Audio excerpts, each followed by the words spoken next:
Welcome every one. അപ്പം നമുക്കിന്നൊരു കിടിലൻ ടേസ്റ്റിലൊരു റോസ്റ്റ് ഉണ്ടാക്കിയെടുത്താലോ. ഒരു വെറൈറ്റി റോസ്റ്റാണ്.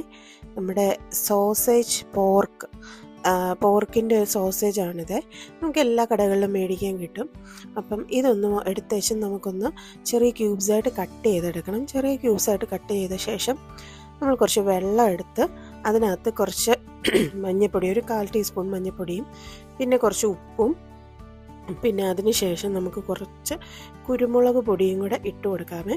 അതിനുശേഷം അതുകൂടെ ഇട്ടൊന്ന് മിക്സ് ചെയ്ത ശേഷം നമുക്ക് ആ കട്ട് ചെയ്ത് വെച്ചിരിക്കുന്ന സോസേജ് എല്ലാം കൂടെ ഒന്ന് ആ വെള്ളത്തിലോട്ടൊന്ന് വെച്ച് ജസ്റ്റ് ഒന്ന് തിളപ്പിച്ചെടുക്കണം കേട്ടോ. ഒരു 2 മിനിറ്റ് ഇരുന്നാൽ മതിയേ. 2 മിനിറ്റ് ഇരുന്ന് ഒരു മീഡിയം ഫ്ലെയിമിൽ വെച്ച് കഴിയുമ്പോഴത്തേനും ഒന്ന് തിളച്ച് വരുമ്പോൾ നിങ്ങൾക്ക് കാണാൻ പറ്റും അതിൻ്റെ ഷേപ്പൊക്കെ ഒന്ന് മാറുന്നത്. അപ്പോൾ അത്രയും മതി. അതിനുശേഷം നമ്മൾ ഒരു സ്ട്രെയിനറിലോട്ട് ഊറ്റി മാറ്റി വെക്കണം. അതിൻ്റെ വെള്ളം കുറച്ച് മാറ്റി വെക്കണേ. അതിൻ്റെ യൂസ് ഞാൻ പിന്നെ പറഞ്ഞു തരാം. അതിനുശേഷം അതിൻ്റെ ഇൻഗ്രീഡിയൻസ് സവോള, ജിഞ്ചർ ഗാർലിക്. അപ്പം ഞാനൊരു 3-4 സവോള എടുത്തിട്ടുണ്ട്, മീഡിയം സ്ലൈസ്. ഒരു ചെറിയ സ്ലൈസ് ഇഞ്ചിയും ഒരു 3-4-5 വെളുത്തുള്ളിയും. അത് നമുക്ക് ജസ്റ്റ് ഒന്ന് തൊലിയൊക്കെ പൊളിച്ചിട്ട് ഒന്ന് ക്രഷ് ചെയ്തെടുത്താൽ മതി, വേറെ ഒന്നും വേണ്ട. ഒന്ന് ചതച്ചെടുക്കുക. അതിനുശേഷം നമ്മുടെ സവോള ഉണ്ടല്ലോ, ചെറിയ സ്ലൈസായിട്ട് കനം കുറച്ച് അരിയണം, അല്ലെങ്കിൽ അത് വേവാൻ നല്ല പാടായിരിക്കും. അപ്പോൾ ഒന്ന് കനം കുറച്ച് നമ്മുടെ സവോളയൊക്കെ ഒന്ന് കട്ട് ചെയ്തെടുക്കുന്നുണ്ട്. അപ്പോൾ സവോളയും ഇഞ്ചി വെളുത്തുള്ളി ചതച്ചതും കൂടെ ഞാനിവിടെ മാറ്റി വെച്ചിട്ടുണ്ട്. ഇനി നമുക്ക് പൊടികൾ എടുക്കാമേ. അതിന് വേണ്ടിയിട്ട് ഒരു 2 ടീസ്പൂൺ മീറ്റ് മസാലയാണ് ഞാൻ എടുത്തിരിക്കുന്നത്. നമുക്ക് ഗരം മസാല വേണേലും എടുക്കാം കേട്ടോ. എനിക്ക് മീറ്റ് മസാലയാണ് ഇച്ചിരൂടെ പ്രിഫറബിൾ, അതുകൊണ്ട് ഞാൻ അതെടുത്തത്. 2 സ്പൂൺ മുളക് പൊടി എടുക്കാം. അതിൻ്റെ കൂടെ തന്നെ നമുക്ക് മല്ലിപ്പൊടി വേണം. ഒരു 1.25 സ്പൂൺ മല്ലിപ്പൊടി വേണം.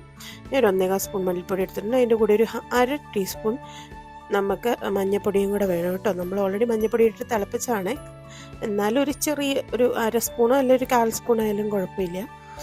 അതിനുശേഷം നമുക്ക് കുറച്ച് ഓയിൽ ഒഴിച്ച് അതൊന്ന് ചെറിയ രീതിയിലൊന്ന് സോട്ട് ചെയ്തെടുക്കണേ. ഇതപ്പോൾ വെന്തിരിക്കുന്ന നമ്മുടെ സോസേജാണ്. ഞാനൊരു 2 മിനിറ്റ് എണ്ണയ്ക്കകത്തിട്ടൊന്ന് സോട്ട് ചെയ്യുവാണ്. ഇത് പക്ഷേ ഓപ്ഷണലാണ്, നിങ്ങൾക്ക് വേണേൽ ചെയ്താൽ മതി. ഇങ്ങനെ ചെയ്യുമ്പോൾ ഇച്ചിരൂടെ ക്രിസ്പി ആയിരിക്കും, അതുകൊണ്ടാണ് ഞാൻ അങ്ങനെ ചെയ്തത് കേട്ടോ. 2 മിനിറ്റ് കൂടുതലൊന്നും നിങ്ങൾ സോട്ട് ചെയ്യണ്ട. അപ്പോൾ എന്നിട്ട് അതെല്ലാം കോരി മാറ്റി വെച്ച ശേഷം ബാക്കി ഇതിലോട്ട് കുറച്ച് എണ്ണയും കൂടെ ഒഴിച്ച് ഒരു 1/2 സ്പൂൺ കടുകിടുക. കടുകിട്ട ശേഷം നമ്മുടെ ചതച്ച് വെച്ചിരിക്കുന്ന ഇഞ്ചി വെളുത്തുള്ളി പേസ്റ്റ് ആഡ് ചെയ്യുക. ഇഞ്ചി വെളുത്തുള്ളി പേസ്റ്റ് ആഡ് ചെയ്ത് ഒന്ന് സോട്ടായ ശേഷം നമ്മുടെ സവോള ഒന്ന് ആഡ് ചെയ്ത് കൊടുക്കുക. സവോളയും കുറച്ച് ഉപ്പൂടെ ആഡ് ചെയ്ത് നല്ല രീതിയിലൊന്ന് വഴന്ന് വരട്ടെ. നല്ല രീതിയിലൊന്ന് സോട്ടായി വന്ന ശേഷം അതിൻ്റെ ഇടയിൽ കുറച്ച് ഒരു 5-6 കറിവേപ്പിലയും കൂടെ ആഡ് ചെയ്യുന്നുണ്ട്.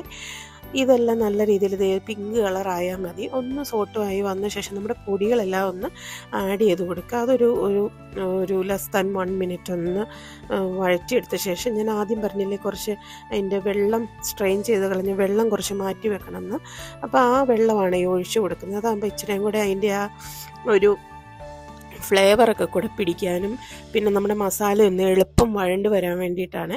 അങ്ങനെ വഴന്ന് വന്നു കഴിയുമ്പോഴത്തേ അതിനകത്തോട്ട് നമ്മൾ നമ്മുടെ ഇത് ആഡ് ചെയ്ത് കൊടുത്തു കഴിഞ്ഞ് ഒരു 5 മിനിറ്റ് ഒന്ന് ഇളക്കിയെടുത്താൽ മാത്രം മതി. നമ്മുടെ അടിപൊളി ടേസ്റ്റിലുള്ള നമ്മുടെ എന്താ പറയുക, മെഴുക്കുവരട്ടി തയ്യാറായി വന്നിട്ടുണ്ട്. മെഴുക്കുവരട്ടി റോസ്റ്റ് ചോറിൻ്റെ കൂടെയും തീയലിൻ്റെ പിന്നെ എന്നാ പറയുന്നത് തോരൻ്റെയൊക്കെ കൂടെ കൂട്ടി തിന്നാൻ നല്ല ടേസ്റ്റാണ്, ശരിക്കും ബീഫ് കഴിക്കുന്ന പോലെ. അപ്പം ഇത്രയേ ഉള്ളൂ. നിങ്ങൾക്ക് ഇഷ്ടപ്പെട്ടാൽ സപ്പോർട്ട് ചെയ്യണം, ലൈക്ക് ചെയ്യണം. അപ്പം മസ്റ്റായിട്ട് നിങ്ങളൊന്ന് ട്രൈ ചെയ്ത് നോക്കണം കേട്ടോ. സോസേജ് അടിപൊളി ടേസ്റ്റ് എന്ന് പറഞ്ഞാൽ അടിപൊളി ടേസ്റ്റാണ്. ഓക്കെ, അപ്പം നിങ്ങളുടെ അഭിപ്രായങ്ങൾ അറിയിക്കുക. അപ്പോൾ ഇത്രയേ ഉള്ളൂ. Tata, bye bye, thank you so much.